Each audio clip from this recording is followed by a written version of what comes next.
morning, everyone, and happy Friday. Welcome to the Western Resource Advocates webinar, Managing Seams, Market Coordination in Western Wholesale Energy Markets. I'm James Quirk, Senior Communications Manager at WRA and the Zoom webinar host for our event today. Just a few housekeeping items before we jump into our presentation. The webinar today will be 90 minutes with time reserved at the end for our panelists to take questions via Zoom's Q&A function. This shows up as a Q&A icon in the bottom center of your screen. And while we might not be able to get to all questions today, we will try to follow up as needed if we don't get to your specific question. We have also enabled closed captioning. That feature should show up as an icon at the bottom of your screen as well, and you should be able to select it to turn on and off throughout the webinar as you see fit. Finally, this webinar is being recorded. We will send everyone who has registered, whether in attendance today or not, the recording following the webinar, as well as a link to the slides. So with that, I'll hand things over to Vijay Sadyal, WRA's Deputy Director of Markets and Transmission. Vijay, take it away. Hello, thank you. Thank you, James. Welcome, everybody. It's good to see all of you, though I can't actually physically see you. But it's good to have this webinar finally happen and help complete a big culmination of a project that we initiated way back in April or March or April of this early in this year. I wish to thank first our speakers, our guest speakers, who are Richard Doing from Grid Strategies and Dave Angel, Senior Policy Advisor. I've known Richard more recently in the last year and a half, but I've known Dave Angel for more than 10, 12 years. And it was a pleasure to have the two of them work together and Dave helping Richard, which I'll speak to in 1 second. The main thing I would like to first convey to all of you is that WRA wished to raise this issue not as an issue that is a problem, but more as a market rule and market design element that we all need to think about as we enter a paradigm shift in the West.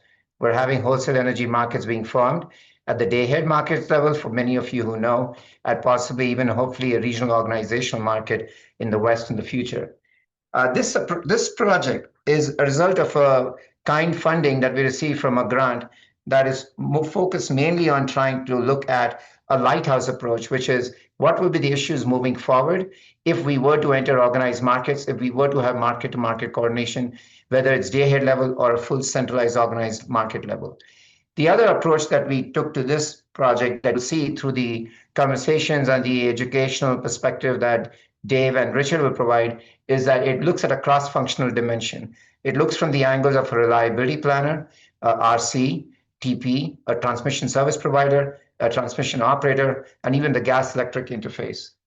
Also, I'd like to first go ahead and pull back before I go slip into the weeds, is introduce Richard and Dave Angel to all of you, for those who may not know them.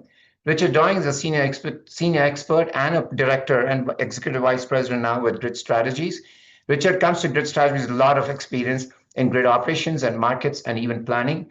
He was formerly a MISO executive of market and grid strategies.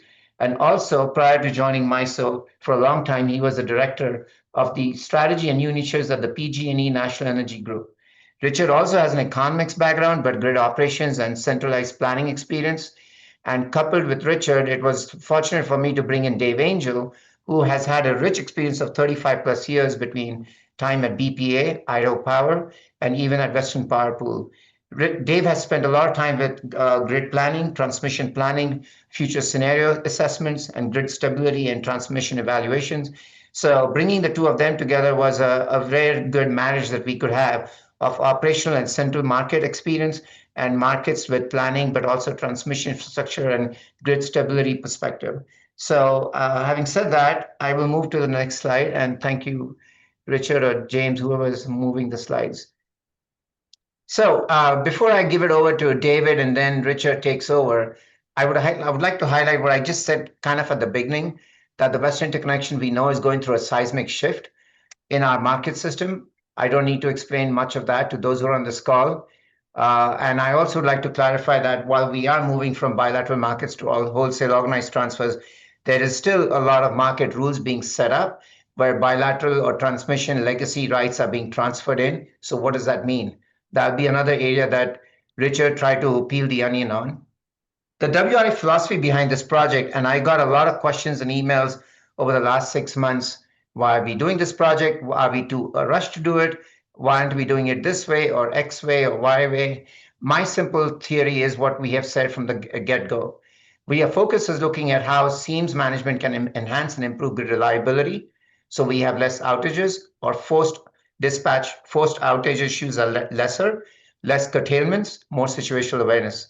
We want more cost-effective energy trades to happen, intra and intermarket, and have transparent, clear signals for clean energy intake and storage adoption or demand response adoption, which of course is an area of WRA, being a six-state decarbonization promoting nonprofit organization. Last but not the least, which is most important, is that this effort is not trying to pick winners or losers. I realize seams is a very sensitive topic for many. I also realize that seams is a topic that is still a red herring for many. So we want to just lay the groundwork for what kind of mitigating practices you may have to think about. And even for WRA, who are not experts in this area, we want to create an educational resource that we can go and work with market design rules in future. So as I move forward and give it over to David, I just want to highlight this is an independent perspective. WRA had no finger picking, hand holding approach in going ahead with this. It was very valuable for David and Richard to take this project and lead it and complete it. So with that, I'll give it to David, I think. Thank you. Thank you, Vijay. All right, so let's start with the approach that was taken to this study report and the ultimate recommendations. So it's really based on analysis of the existing markets here in the West, here in the US, and a unique focus on the history of West. So as you well know, in the East, there are multiple markets and there are seams. And Richard has some experience with those particular seams and brings to this analysis, that information. Also, we have the history of the West, right? And the West, we always like to think about how different we are from, of course, the East. We have loads and resources that are very far apart from each other. We have transmission spanning long distances, and it's not dense in most locations. So, the design and operation of the existing system and the proposed markets, looking at how that will play out compared to the markets in the East. We looked into all the existing coordinating mechanisms that take place today with, RC coordination between the two, well, essentially three RC providers in the Western system. We've got reserve sharing program that has recently expanded across most of the West. And then we have this developing resource adequacy program. Each of those programs, how do they fit in as these markets come to fruition? Also, we have, you have to know and understand all the different ownerships. Even generation plants have multiple owners in them. And then, of course, transmission lines that have been developed here in the West oftentimes have multiple owners. And then there's contractual rights within those transmission lines as well. Of course, transmission planning, something I've had a lot of time with, and how will transmission planning be impacted by markets?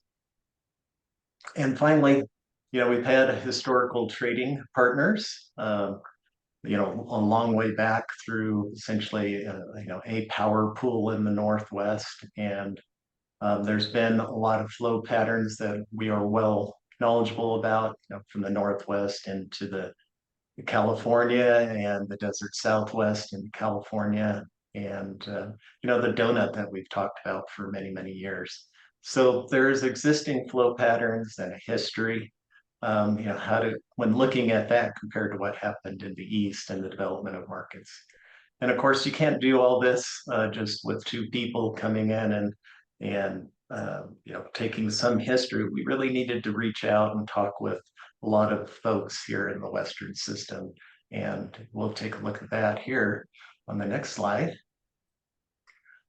So we spent quite a bit of time talking with, the vertically integrated utilities in the Northwest and the Southeast, and we've talked with some, public power, in the, of course, in the Northwest is pretty dominant, and also you've got the federal power agencies.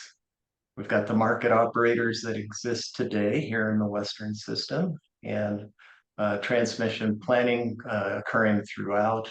You've got local planning, you've got regional planning, and you even have, new mechanisms of planning through the West Tech program. Then there's, the marketers and the independent power producers throughout the West. You've got to take into account all this context. So, and then we'll move on to the next slide, which will tell us a little bit about a little more into this whole concept. So we have some current real-time markets here in the West. We've got the Western Energy Imbalance Market, and then the Western Energy Imbalance Service that exists today. And then it appears that the existing plan of the markets will maybe bifurcate some of those folks that participate in these certain real-time markets today. And there'll be sub-regional markets that are introduced when we create these markets. Not every participant in a market is closely tied with transmission to other portions of the market. So looking at seams, and this is really what the report's all about, let's talk a little bit about those seams that we will be addressing a little bit later here. So I'm going to work around through this clockwise, because it makes sense to me, starting from an operational perspective and then looking into the economic as you get to that. As you have multiple markets, you have a less efficient dispatch, and with that less efficient dispatch and visibility and control, it can reduce the system reliability. And of course, congestion is really what we're all after reducing as we think in terms of transmission.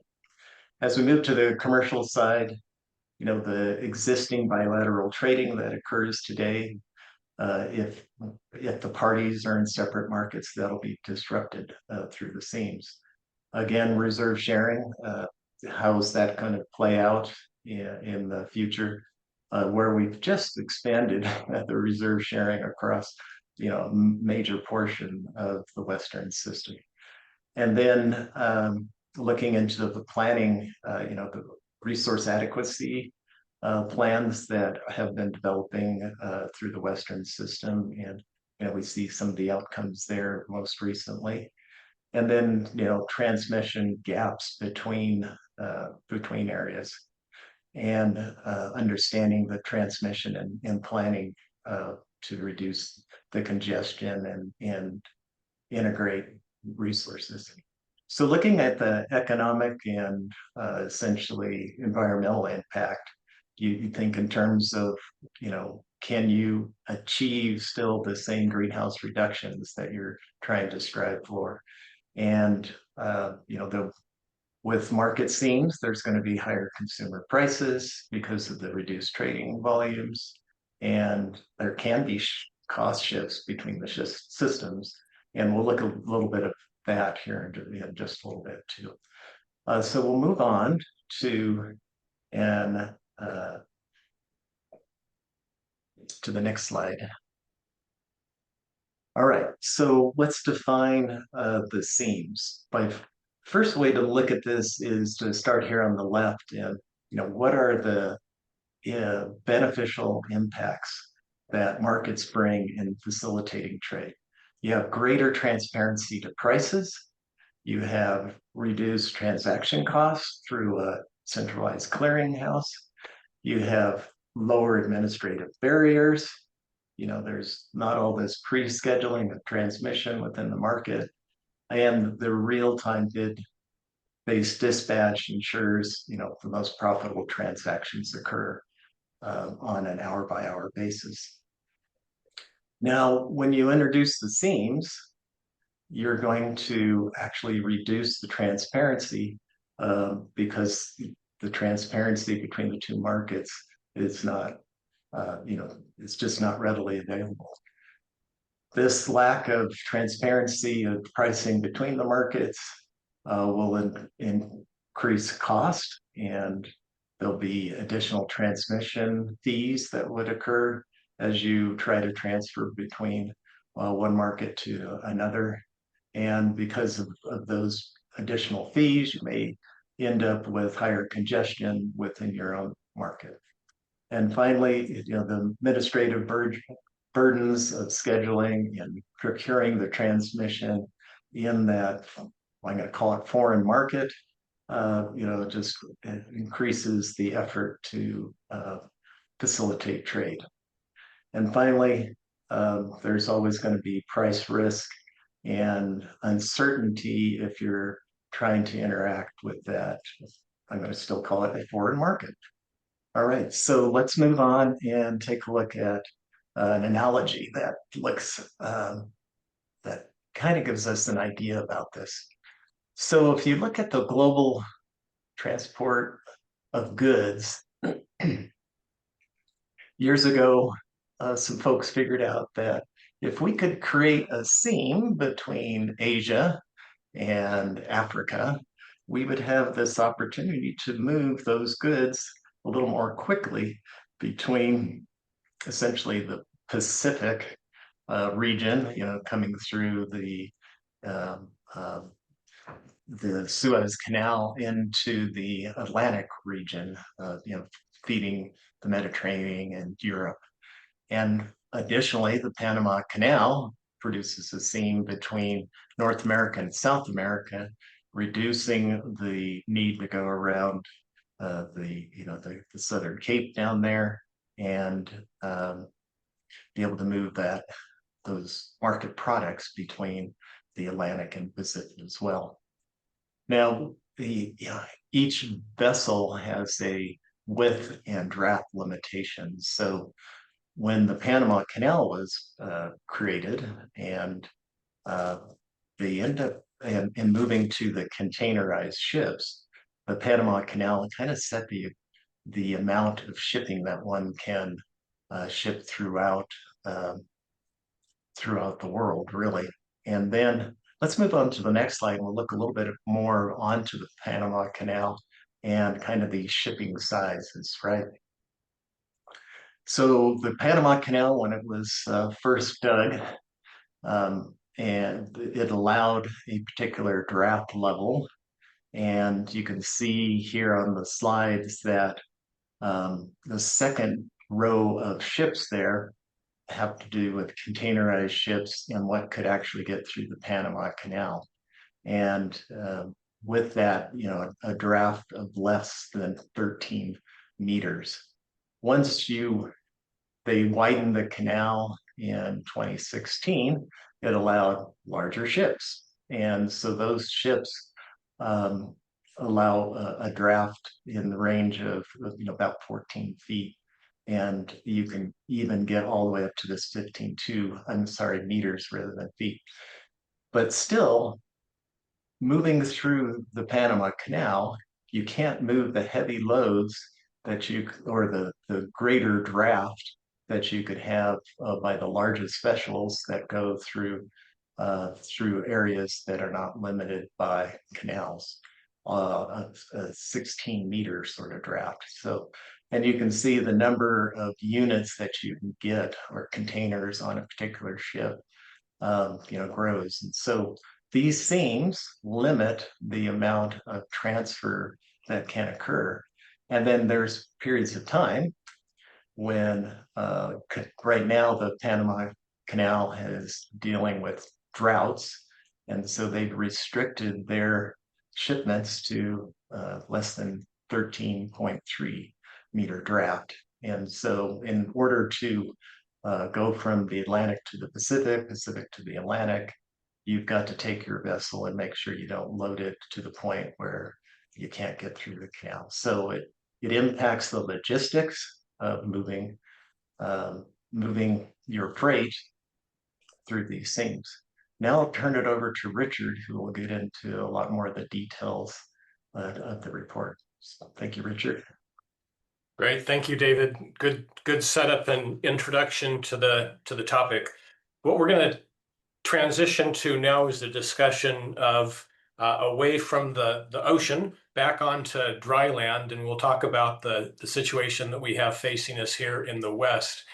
It is a good analogy that Dave just walked us through with the Panama Canal. What we're looking at in the future in the West is a fragmentation of existing markets and transfers that today readily occur between different parts of the Western interconnection will now end up queuing up and going through a canal type of regime where they have to schedule service, buy service for transport, and face the costs associated with that. And it'll have a similar effect to the need to move shipping containers through a canal.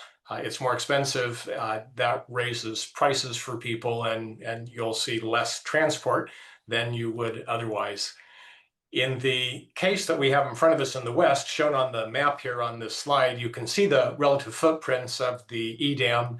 Here on the left, it's got WEIM and EDAM both shown, and on the right, we have Markets Plus as well as the RTO, SPP RTO, and the SPP RTO expansion. And what jumps out at you here is that this is a very fragmented system. What you'd like to see for transport of any commodity, including electricity, is the ability to readily move between different areas. And what you can see here is that, for example, on the right-hand side, moving from the Southwest, where we have a lot of renewable energy, wind and solar, up into the Northwest, where a couple of winters ago we found it was critical to be able to move that power. There's no connection, and it'll in fact be difficult to schedule that power in the future. Transfers between the markets in the future will require self-scheduling for the most part. The markets in the day ahead, to the extent there is an opportunity to submit a cost-based offer, you can't do that in both markets at the same time. You'll have to schedule in both markets, but if you took the risk of clearing in both markets, you would very likely end up with a scheduling mismatch between what cleared in one market or the other. And so you've big congestion as well as just basic price and quantity risk for shippers, in this case of power between two different regions. And that's not just between the two different subregions of Markets Plus, but also just moving between Markets Plus and EDAM. So the fragmented market is going to make scheduling much more difficult, and you'll face higher cost. And that's the reality that we'll be facing. So the question is, what do we do to mitigate the negative effects that are associated with that? When we jump into parts of the presentation here, we'll be talking about recommendations. So what is it that people can do to prepare for the advent of this new scheduling environment that we'll be operating in? And it's important to point out that although the actual start of these markets is still many months in the future, more than a year in the future in some cases, some activities need to be started quickly. And it'll be important to prioritize and to schedule the types of preparation for these new markets in order to make sure that we can reliably operate the system and people can prepare for the commercial impacts. As you note here on this slide, you can see that one of the things we highlight, and we highlight it because it's important to focus on soon, are the reliability aspects. There are lots of reliability coordination efforts that go on today. There are balancing area to balancing area agreements. There are agreements between reliability, between the reliability operators, their reliability or market operator coordination activities that happen.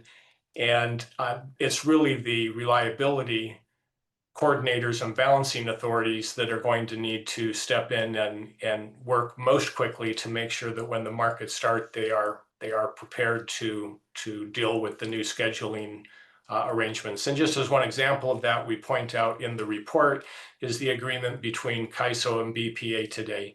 That agreement has been in place as a balancing area to balancing area agreement for some time.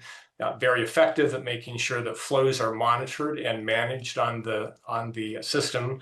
The market interactions account for necessary scheduling restrictions on the BPA system.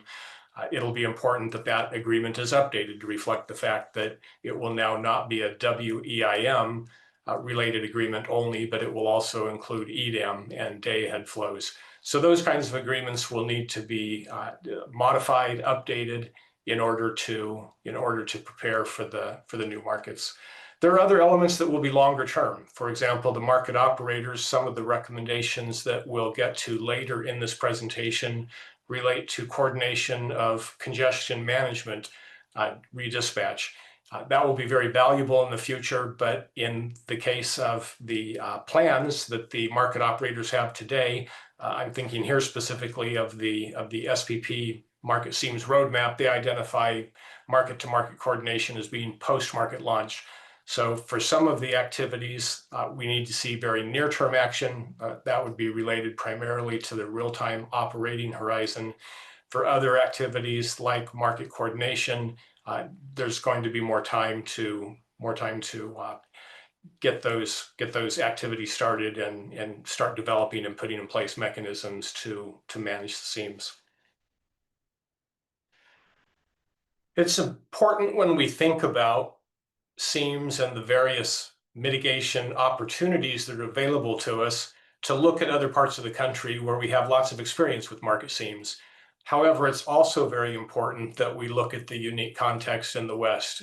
It is not the case that we can take what is a wealth of experience in the East, more than 20 years of operating markets, and simply forklift the elements that have been put into place in those markets to manage seams over to the Western context and then tell ourselves we've solved the problem. The West has unique coordination mechanisms in place today that need to be included. It also has different tools that have been used historically to do things like manage congestion. And all of those will need to be considered as we determine how to best move forward mitigating seams, market seams in the West. Drilling down a little bit into that difference in context, if you first start on the left-hand side of this slide, in the Eastern interconnection, markets evolved primarily from existing power pools. So power pools had been in place going back decades in New England, New York, PJM, back to World War II and SPP, and the existing markets largely evolved from those pre-existing power pools. Those pools tended to be aligned with NERC regional boundaries. So there was a lot of historical coordination amongst the utilities that were within those pools and NERC regions. Over time, those 8 separate NERC regions consolidated into 4 RTOs in the Eastern interconnection. And those power pools often involved resource pooling, including centralized dispatch in some cases, and reserve sharing. And all of those were already in place and then became incorporated into the Eastern markets. So over time, what we saw in the East is a lot of pre-existing coordination, and markets only solidified that existing coordination until you get to the point of today, where New York, New England, PJM, MISO, SPP, they really operate as autonomous, largely independent integrated entities within which all of those activities take place. From transmission planning, when you're looking long-term, resource adequacy, all the way to 5-minute dispatch. It's all tightly bound within each of those regional markets. The Western interconnection has followed a very different path. There's been very limited power pool functions, and there certainly have been pooling functions in the West. And I don't mean in any way to diminish those efforts, only to point out that they have been more limited in the West than they have been in the East. There hasn't been a centralized power pool with centralized dispatch, for example, in the West. As Dave noted, the operating reserve sharing agreement evolved slowly over time, and only recently, last year, did we add most of the remaining members of the West to that pooling arrangement. So there's been more limited pool functions. There has been a single NERC region, the Western Electric Coordinating Council, Markets did not arise out of power pools as they did in the East and the West. It instead began with a state-led initiative launched in California, and then we had the expansion through the energy imbalance market and WEIS. So we've seen a lot of coordination occurring over time. And where we're now in the West, the situation that we're facing is really a fragmentation and unwinding of some of those forms of existing coordination. And that's where we see the problems associated with seams that we need to find solutions for.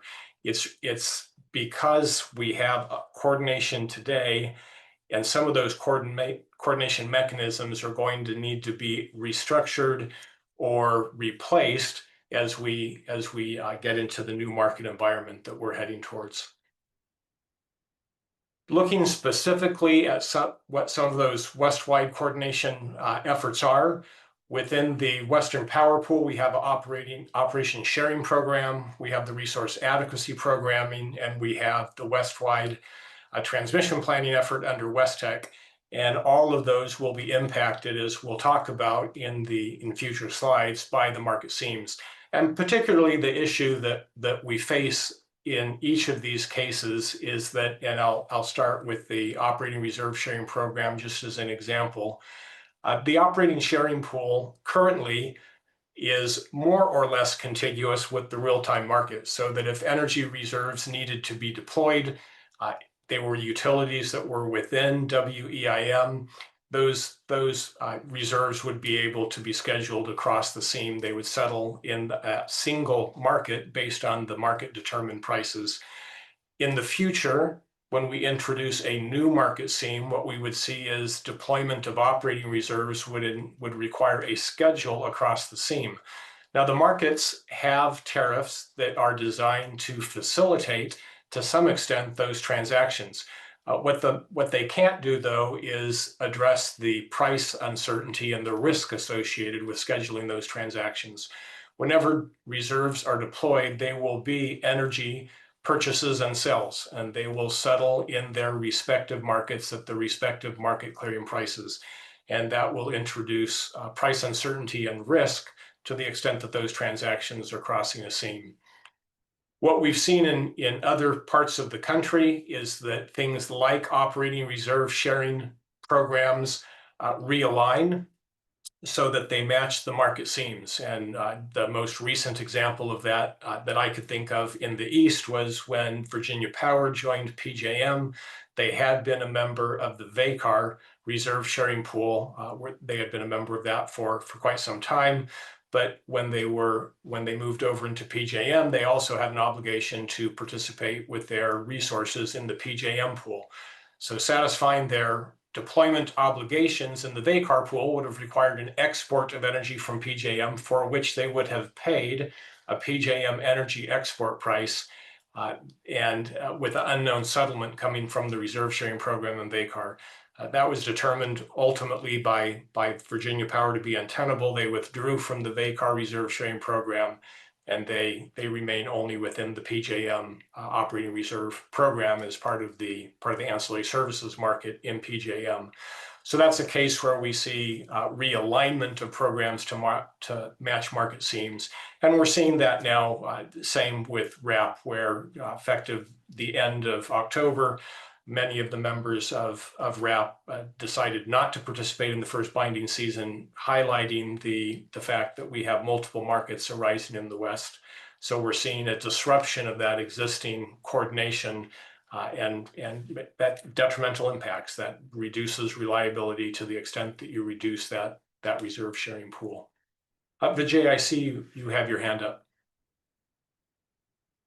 Yes, thank you. I didn't mean to slow you down, but I wanted to pause since there's a relevant question in the chat box we got is, are you talking about the CalISO and BPA agreement? Are you referring to the WEIM agreements or something else that's in place? That's the question. It's the WEIM agreement, and I do not have the citation directly in front of me. There is a citation with a link in the presentation. If you go to the full report on the WRA or Grid Strategies website and download the report, the agreement is identified. Thank you.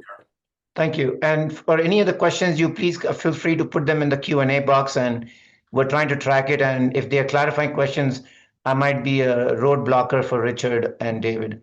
Otherwise, we'll move forward. Thank you. Great, thank you. So it's helpful as we think about seams and we try to identify impacts as well as potential mitigation efforts that we look at the different operating timeframes. And we see seams impacts operate over both the operating and longer term planning timeline. And so touch on those quickly, and then we'll get into more detail on each of these in subsequent pages. In the operating time frame, we need to deal with congestion management. So currently in the West, there is no West-wide process for management of congestion. There is the unscheduled flow process. It is very limited in its application. 6 utilities participate. It only applies to 4 paths. So definitely not sufficient to manage the level of congestion that we see across the entire footprint. And absent a common process for congestion management, market seams will only exacerbate the complexity of dealing with congestion. Reliability coordination, we have multiple reliability coordinators operating today. They do have agreements that are in place. Those will need to be updated to reflect the new market scheduling protocols as they're put into place. We also have balancing area to balancing area agreements that are in place today. And again, those will need to be updated. As part of updating those reliability agreements, emergency procedures are going to be critical, and I'll talk about that on a following page. And the reason it will become even more important than it is today is because in a bifurcated market, what you have are smaller pockets.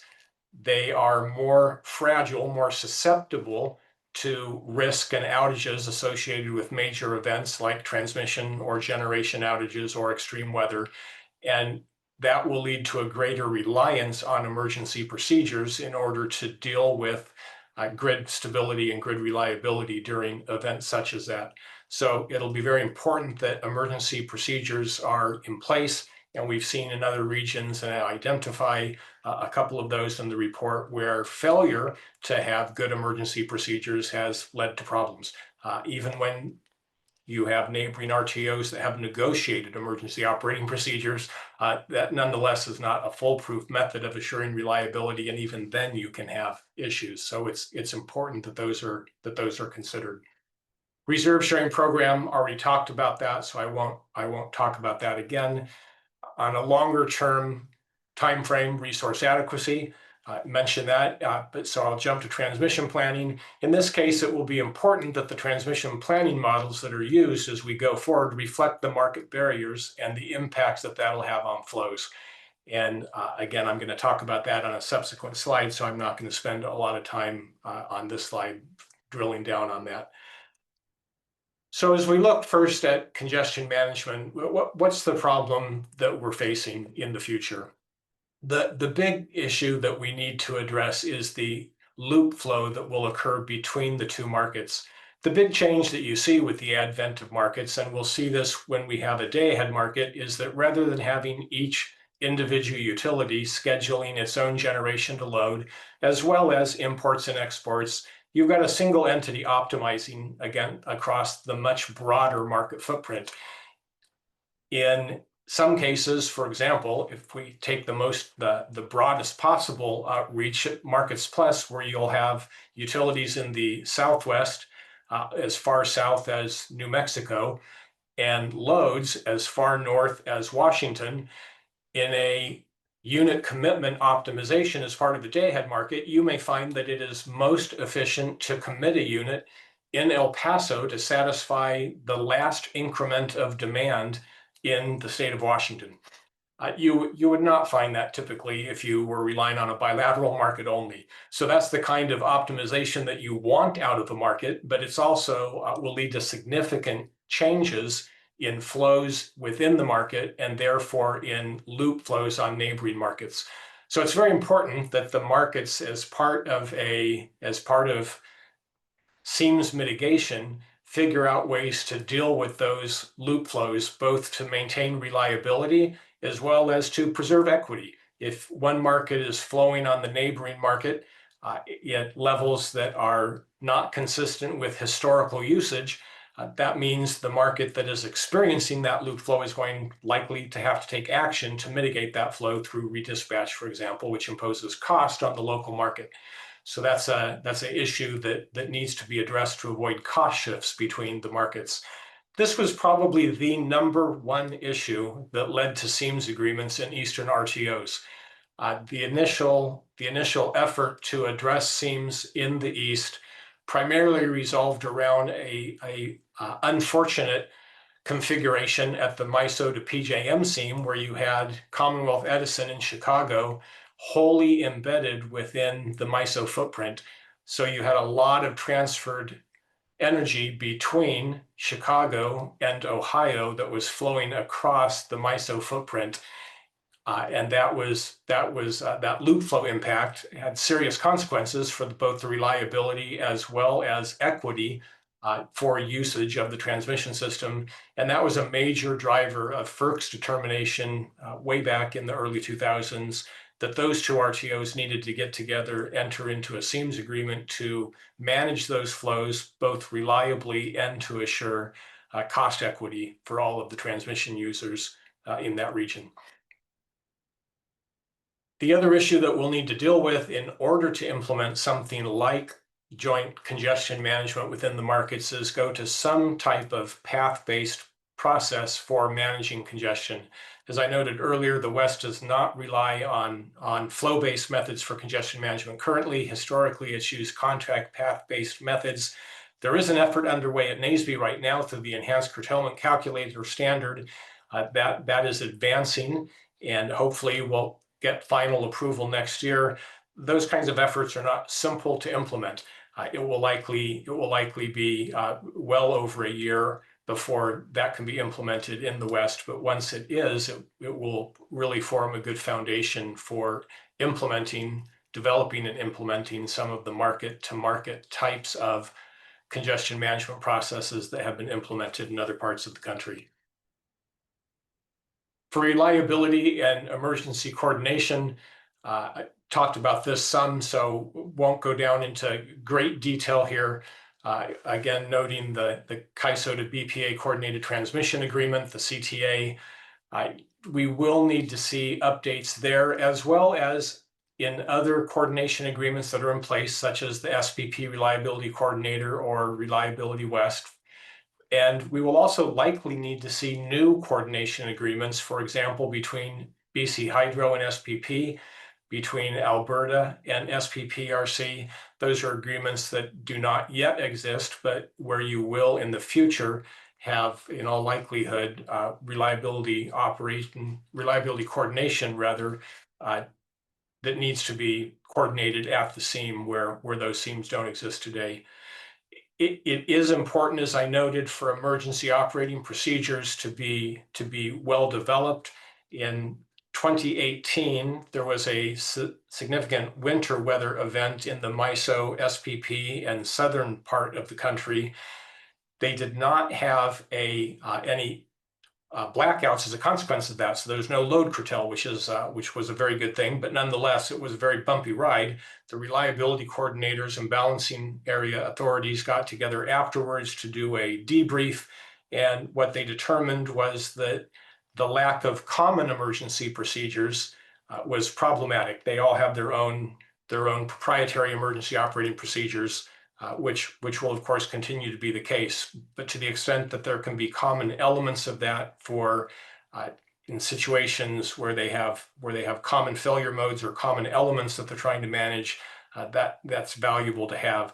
They also learned that even things as simple as language can be very important, and to the extent that they use the same term to mean different things, they can end up issuing directions that actually contradict, or if not contradict, or at least are not complementary and don't help reliability. So again, emergency operating procedures are going to be critical, both because we will likely rely on them more often in the future in a fragmented market, and because it's just very important that to the extent we are relying on them, especially in a market context where the market is helping to resolve transmission emergencies, that everybody is speaking the same language and using procedures that interact well together. Operating reserve sharing and RAP. Again, I talked about this previously, so I won't spend a lot of time here, only to note again that the problem in both cases is that when you have participants in these programs that are in separate markets, they will face financial risks to the extent that they need to deploy either planning reserves in RAP on a day-ahead basis or operating reserves on a real-time basis across a market seam.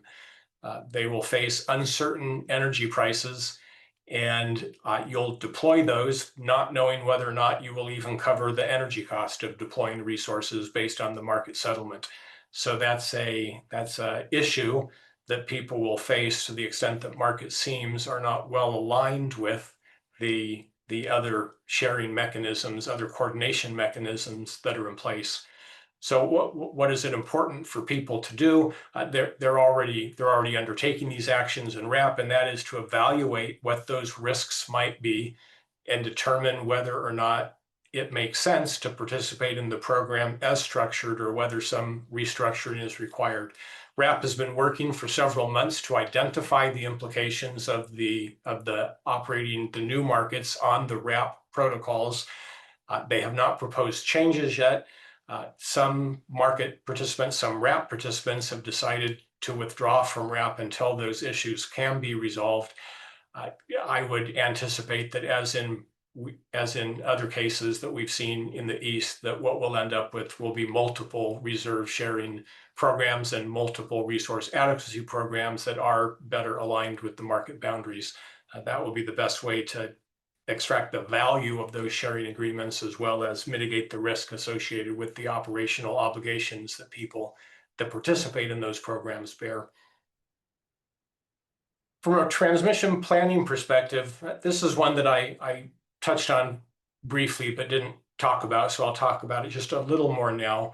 There's really two important issues that need to be addressed from a transmission planning process. And transmission planning is very important as we gear up in the West and across the country for both the change in the generation portfolio that has been underway for some time, as well as the really unprecedented level of load growth that is underway right now. When we're doing that transmission planning, one of the important parts of that is to look at the value of moving energy between different parts of the region from a production cost reduction perspective. So that is to the extent that we can move more energy from one part of the Western grid to another part of the Western grid, how much economic value does that have? When you're doing that analysis, it's important that you not only think about how you model the physical constraints of the existing system to move power, but also how you model the economic barriers to transmission across the region.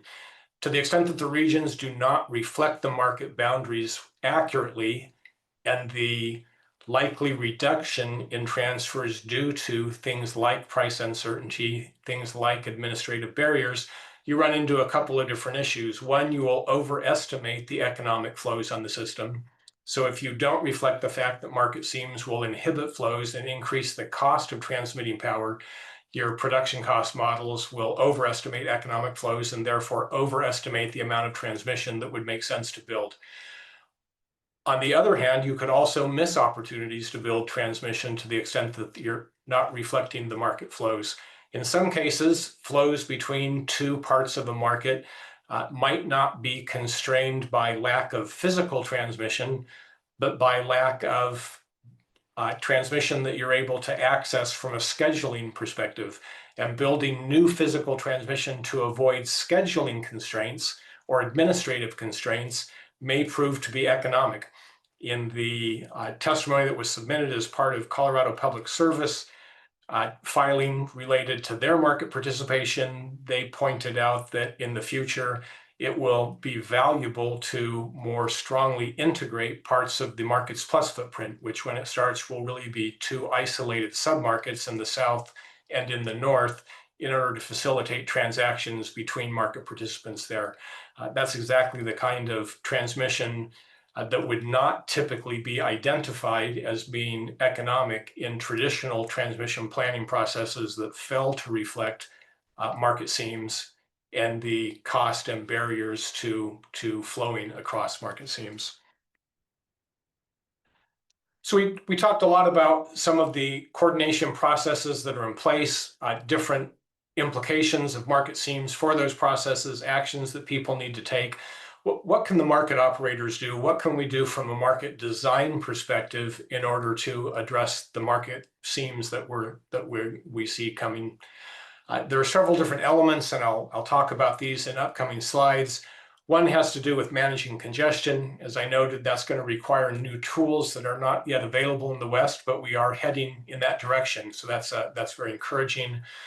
We also have to put into place mechanisms to protect existing usage rights. This gets into the weeds pretty quickly, and you can get lost in the weeds pretty quickly. So I won't spend a lot of time on this issue, but I will say that this is an issue that will receive a lot of discussion and attention when we get to the point of starting to develop or design processes for market-to-market congestion management. It's important that we recognize that loop flow is going to happen on the system, but that we protect against excess loop flow, diminishing rights of users in one market due to excessive loop flow from a neighboring market. That is an issue that has proved to be quite contentious in other parts of the country, and it's important to think your way carefully through how that's done. We also need to think about, from a market design perspective, how to maximize transmission utilization. And there are a couple of elements of that. The biggest bang for the buck is to put into place some type of market-to-market redispatch for congestion management purposes that ensures that you don't artificially constrain the system, that you maximize the transmission that is available to the market, but it does require implementation of those types of coordination mechanisms between the markets. It's also critical to ensure that you have efficient interface prices. This is going to be a complex issue in the West. In the East, it was determined and learned early on that if you didn't have efficient interface prices, you could send disincentives for scheduling between the two markets. The markets have worked for the last 20 years to come up with efficient methods for determining interface prices. They're still working on that in some cases. Market monitors analyzing interface prices and transactions across the seams continue to make recommendations for how to improve interface pricing. And to the extent that it's done poorly, you not only have problems with market efficiencies, but you also can introduce gaming risks that need to be addressed. And that's an issue that has been highlighted in the PJM market by the PJM Market Monitor, and recommendations have been made in that market for processes that can be used to reduce gaming around market transfers. Another market design opportunity is reducing barriers to trade. There have been a few ways that that's been attempted in other markets, from coordinated transaction scheduling that's been used between New York and PJM and MISO. That has not been successful, and I'll touch on that. But despite the fact that it hasn't been successful at mitigating inefficiency at the seam, it nonetheless has provided some degree of value, and the RTOs continue to use it. In the report, we recommend that it be evaluated for the West, but it's by no means a silver bullet. It'll have an incremental minor improvement, if any. The last option for market design enhancements are internalizing the transactions between markets and really having the market operator do it without help from market participants. So just incorporating it into the market clearing process. That's been referred to using different names. Interchange optimization is one. SPP put out a paper not long ago talking about intermarket optimization, which they indicated they intend to raise as an opportunity to pursue with MISO, as well as potentially between Markets Plus and the SPP RTO expansion in the West. It has not been implemented in any other markets, so it's as this yet has not been designed, so we don't have a proven use case for it yet, and there are issues that will need to be resolved associated with transmission access, transmission charges, and it also requires, in order to implement it, some sort of market-to-market coordination around congestion management. It needs to be coordinated and implemented with other types of mechanisms. So if we walk through these different areas, and I won't go into great detail on some of them because, as I noted, they can get highly technical and in the weeds quickly. Be happy to have offline conversations with anyone who's interested in any of these. The first is around managing congestion. It requires, as a first step, that you agree to transmission flow limits between markets. So just to be very clear and specific, what that means here is that there would be an agreement between Markets Plus and EDAM that Markets Plus would have a entitlement to or right to a certain amount of capacity based on historical loop flow on EDAM transmission provider systems, and likewise EDAM flows would have a right to a certain amount of capacity on Market Plus transmission provider systems. That can be used both to limit the flows that are imposed by the market operators on each other's system, and it can also then be used as a component of market-to-market redispatch coordination and financial settlement of that market-to-market coordination. Now, there's a lot of value that you can get from that. It ensures reliability. It also enables you to readily track loop flow and assign congestion relief. Unfortunately, it doesn't always lead to optimal dispatch on the system because you can end up restricting flows if you use it only to restrict flows below an efficient level. You just end up with unutilized transmission.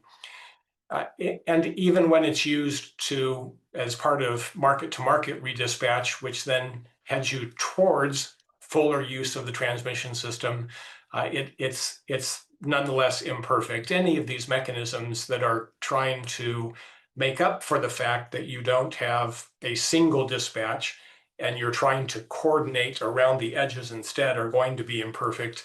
In the East, in the most recent report by the Market Monitor, who analyzed the MISO SPP seam, they found that congestion management had $119 million in excess congestion costs. So that means opportunity to improve, not excess relative to the amount of congestion costs that you would expect to see on the system. You expect to see congestion, but with better congestion management, they could have saved $119 million in congestion cost. And that was due to the administrative complexity of administering market-to-market coordination, inaccuracies in the modeling, software limitations, and in some cases, unfortunately or fortunately, there are real human beings that are involved in implementing all of these various mechanisms, these coordination mechanisms. They don't always agree with each other on when it's appropriate to do things like implement congestion management on a specific transmission constraint. So those kinds of things, disagreements, software limitations, complexity of the process, will lead to a less than perfect outcome, even when you have what in this case is really a best-in-class solution for how to manage congestion. I noted that as part of that, you need to make sure as you set up your congestion management processes that you're protecting existing rights to the system. As I noted, that's very important, but hasn't been without controversy. And the controversy is due largely to the need to lock in some date for when you had those entitlements. So if you have point-to-point transmission today, for example, and you have a point-to-point right to 100 megawatts, one way of dealing with that is saying, okay, so now in the future, you have a right to 100 megawatts. And in the West, or in the East rather, that's exactly what they did. They took all the existing usage prior to the start of the market. So point-to-point transmission, that seems pretty straightforward. If it's a 100 megawatt reservation, it's 100 megawatts. They also needed to account for network service though. So you have to include all of your network integration resources your network load and define transmission flows and rights for those as well. Over time, as transmission generation assets are retired, as load grows, as load moves, what you see is a misalignment between the usage patterns that existed when you established entitlements in the case of the East in 2004, and the usage patterns and what you might think would be a fair set of entitlements in the future. The RTOs in the East have worked for the last, it's been at least 15 years. They recognized early on that the 2004 lock-in date was going to be subject to problems over time as the grid changed, but they have not been able to come up with a way to change the entitlements to update them to something that matches the current network. And they're continuing to disagree upon that. So flows have changed. That results in changes to the financial and commercial outcomes for participants. So I noted it's important to put in firm flow entitlements to protect people's rights. The rights can nonetheless be degraded from an economic perspective to the extent that flows change. Unclear what the solution will be in the East to this issue, but it will be important for people in the West to think carefully about how we establish firm flow entitlements, particularly given some of the special considerations in the West around joint transmission ownership, for example, of the AC Pacific intertie, generation and transmission ownership associated with Palo Verde, and also non-standard usage rights, which exist in many parts of the West. Again, getting to the unique considerations and history of the West that will need to be accommodated as we try to find solutions for seams mitigations. One of the promising areas that you would like to be able to pursue for seams management is reducing trade barriers. So how do we make it easier for people to schedule across the seam? Unfortunately, this has not been an area where we've seen much success in other markets. There have been attempts to increase opportunities to trade at the seams in the West. One is CTS, Coordinated Transaction Scheduling. The analysis by market monitors, and there's more details about this analysis in the report, shows that it's effective maybe half of the time, meaning that half of the time people schedule in the wrong direction. They are actually losing money on the transfers between regions. It's just too difficult to guess what the price is going to be between the time when you have to procure and schedule transmission to facilitate a transaction and when it actually settles in the market. So folks have been trying to figure that out, but as of yet, we haven't made much progress there. There are small things that can be done, such as aligning scheduling timelines. It's optimal if you can reduce the cost of transactions. Eliminating rate pancaking can be very helpful, although generally not a preferred approach if you own transmission and are seeking cost recovery on that. So that has been implemented in some places in the East, but not in others. So reducing trade barriers, you would like it to be an opportunity. It is a place, though, that has seen very limited success in other parts of the country. So there are not clear solutions there. Interface pricing as a way to reduce barriers. How do we make sure that we have efficient prices so that when energy is economic to flow between regions, the prices at the settlement interfaces reflect that? That's something that, again, the Eastern markets have struggled with over time. It's again, unfortunately, like some of the other elements of seams mitigation practices, it gets technical and into the weeds quickly.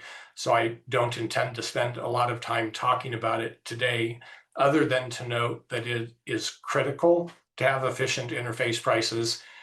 It's very difficult to figure out what the right interface price is for a market, and it will be particularly complex given the very fragmented nature of the markets in the West.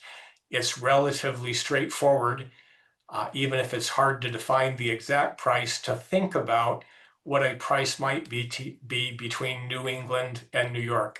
There's one interface covering one state that you're trying to figure out how to price. If you're thinking about what is the price for a transaction between Markets Plus and EDAM, it matters a lot exactly where the physical source and physical sink is. Is an energy source in Markets Plus El Paso or Canada? It makes a really big difference to what the value of that energy is. And so it complicates the question around how to establish efficient interface prices. So it's difficult to do, but it will be very important to get it as close to right so that we have efficient pricing to motivate efficient interchange as we move forward. Reducing trade barriers. As I noted, looking first at the bottom part of this slide, in real time, CTS has been attempted in other parts of the country. Performance has been poor. I noted that it had small incremental improvement, just in terms of the magnitude of energy that flows between PJM and MISO. You can flow about 8 gigawatts when you need to across that interface. On average, we see about 30 gigawatts flow between MISO and PJM under CTS. It's just too difficult for people to figure out how to schedule that profitably. As I noted, half of the transactions are in fact unprofitable, and so it is not a very highly used opportunity for people to trade at the seam. There has been a proposal for real-time dispatchable transactions. SPP has proposed that. That has some potential promises. It would eliminate some of the issues associated with CTS. It would operate on a 5-minute basis versus a 15-minute basis. It has not been fully developed. It also has not been proposed for Markets Plus, and it has not been proposed for EDAM. And until it's more fully developed, it's unknown to what extent it would be helpful. So it has some notionally, it has some promise, and we'll have to wait and see how that evolves over time. What is available today for trading in the West is intertie bidding. That would allow non-specific spot market energy transfers in the day ahead. That's offered and available at the CAISO interface. For WEIM participants, they would need to enable that. That has not been selected by either PacifiCorp or Portland General Electric in their initial EDAM filings. Both of them indicated they were going to take a wait and see approach. So let's get the market started, let's gain some experience, and then decide when we would roll that out. So that's something that will potentially come in the future, and that offers some opportunity, some potential to reduce barriers for trading across the seam. And then the last, interchange optimization, as I noted, untried. It has been proposed in other regions, and there has been a lot of interest in pursuing the concept, but we'll have to wait and see how that plays out over time. The report does include recommendations. When you download the report and this presentation itself, it includes recommendations for multiple different entities. The effects of seams will be far-reaching, and the number of people who will have to respond will be numerous, and it will be time-consuming. You can see here we identify everyone from NASB, reliability coordinators, market operators, and so on, down the list of people who will need to take actions to prepare for the new markets as they're rolled out. And some of the critical actions are listed here on this table. They're listed in much more detail in the report itself and in the appendix to this presentation. And with that, the JI will stop and we will take any further questions. Yes, thank you. Before we go into questions real quick, we have a good 15, 20 minutes left, but we can't tackle all the questions. So as a matter of process and protocol, feel free to send us any more questions you have that may come to you as an afterthought, maybe over the weekend if you had nothing else going on in your life, which I don't think is the case. But I do want to make sure that everybody knows that we are not here to pick winners and losers or say which market is better. And with that, we'll go to a couple of questions, Richard and David, if you don't mind. I think the first question came from Ben Fleischman at Interwest, Markets and Transmission Director. Can Richard explain whether the day-ahead market seems related to the production cost benefits and transmission he's talking about on slide 17 are going to get worse than they today are in a largely bilateral market? The EIM footprint is so big, or few seams, but most transactions today are still in a bilateral setting. Is that more or less efficient than 2-day ahead markets we expect? Yeah, it's a difficult question to answer. You're asking for an opinion though, so I'll give you an opinion, and maybe it's not in terms of is it more or less efficient. I will say that it will be more risky to transact in the day ahead market in the future to the extent that you're transacting across a seam. Today, when you're scheduling a transaction in the day ahead market, you are not settling in the market. It is a bilateral settlement strictly between the counterparties, and there is no market clearing price. There's no congestion associated with it. You have the risk of schedule curtailment. In the future, when you're scheduling that transaction in the market, if you are self-scheduling it in the market, and take the example that we started with all the way back at the beginning, if you're scheduling a transaction here between Arizona and Oregon today, you submit that tag. It's probably several partial paths, but you're scheduling one single tag in the day ahead market, and the only settlement is between the buyer and the seller. And you know exactly what that cost is, and you have no congestion cost associated with that tag. You have, assuming that it flows in real time, you only have the risk of schedule curtailment to the extent there's congestion. If you were to try and schedule that transaction in the day ahead market, you'll be scheduling an export from Markets Plus South into EDAM, across EDAM, exporting from EDAM, and into Markets Plus North. In that case, you're going to have 4 different market clearing settlement interface points. You don't know the price associated with those when you're submitting the schedule, and you'll simply have to wait until after the schedule clears to see what the prices associated with that are. That riskier environment will definitely result in fewer transactions occurring. The analogous situation in the East would be a transaction going from New York to MISO or from PJM to SPP, where you have to cross another RTO in the middle of the transaction. And the quantity of those transactions that we see today is negligible. There's just too much price risk for people to engage in what are in essence 4 floating prices that you can't predict well before the fact. You can be partially hedged to the extent that you have a congestion hedge for any element of that transaction, but you can't be fully hedged for the entire transaction. Thank you, Richard. This is very helpful. So I think I'll move to another question, and it's from Grace Anderson, a longtime old colleague from California. I think, Grace, you have a couple of thoughts or opinions too, but I'm going to focus only on the question, which I think gets to why we initiated this project in the first place, that I was grateful to get Richard and David to work on this project, is how large are the risks introduced by markets beginning to operate before seams agreements are in place? If you remember, Richard, that was a very genesis to our conversation 8 months ago that led to this. So I don't know how you want to speak to this without having facts on the ground for you to help with. Sure. Let me say a couple of different things about that. One, there are lots of different types of seams arrangements that need or could be put into place. And some of them that I mentioned, like for improved market coordination to remove barriers to transactions. Those have been efforts that have been playing out over 2 decades, markets in the East. So is it critical for that problem to be solved before the market starts? No, it'll play out over a long period of time. Market-to-market redispatch to reduce congestion.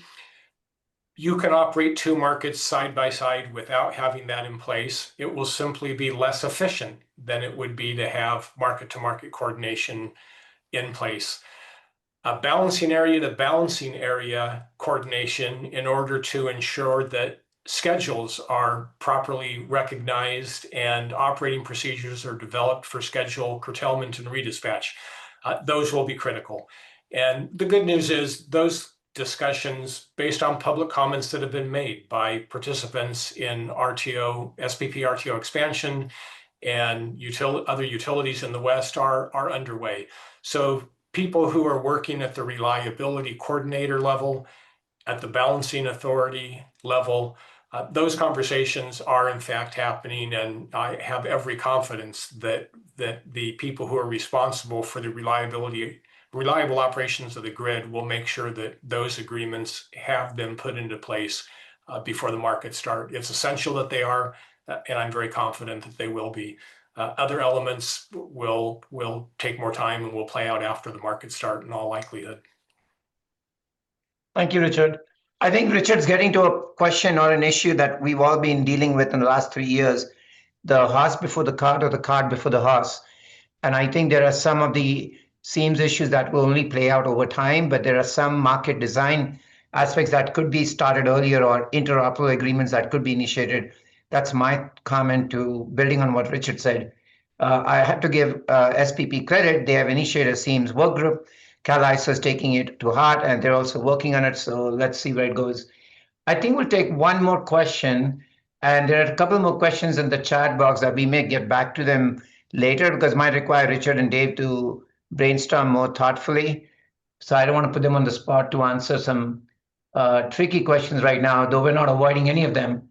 I think there's a consistent theme or a question from Mark Sprecht, and also to some degree from a question from Alex Smith is, do we have any estimates of the likely added costs that could come from negotiating seams? In terms of, are there any unrealized savings that we don't know about if we're not capturing seams issues from the get-go versus having to sit at the table between two market operators and then going to FERC and redesigning everything? I'm trying to paraphrase the question. Yeah, I'm not sure I understood the question. I mean, could you comment on the scale of costs associated with seams? Well, we do have some notion of that from the benefit studies that have been conducted so far. So we have the WMEG study. We have many studies that have been conducted by individual utilities that have looked at different configurations. And those have all come up with estimates of the savings associated with different market configurations versus having a single market. And so you can get a first order estimate of what those would be. One of the things that's difficult to model, though, that we don't have a very good sense of are really the real-time balancing value that you get out of a broad regional market. When you have a part of the country, as we do in the West, with a lot of wind, a lot of solar, and a lot of hydro, all of which tends to be somewhat concentrated, there's a lot of value to being able to move energy on an instantaneous basis. So as soon as the cloud goes across the sun and the solar power drops off, in that area, you would like to be able to move power quickly from somewhere else, quickly meaning on your next 5-minute dispatch interval to get to that location. You'll only be able to do that within markets and not between markets. And that type of market loss is difficult to simulate in a production cost model. And none of the modeling efforts that have been conducted so far have looked at a case where we have non-contiguous markets. So we do have some good estimates of how much value there is lost associated with seams, but we really don't have a good complete picture, and I don't have my own proprietary estimate, unfortunately. I would only say that based on even the partial estimates we have, it's a lot of money that is left on the table. Thank you. I think full disclosure, that's an area WI is interested in future to explore. I think the last question I'm going to bring Dave in because it involves the planning aspect. And Dave, from your rich history in the West, having engaged in transmission planning in the Northwest between Idaho Power and BPA, and now also with West Connect, are there any clear or easy to lift and address transmission planning aspects, if improved, could reduce some of the seams associated with transmission access or planning? Do you see any, from all the work that you both did and your interactions with transmission planners, do you see any inefficiencies in the existing transmission planning that could be enhancing the seams issues as these two markets are coming into play, or three markets in the West? Well, one of the things that that is in the report is moving from contract-based calculations of capability on paths to flow-based. That's probably the biggest area of improvement in the West that will provide an opportunity, most likely, for more transmission to flow compared to the contract limitations. But Okay.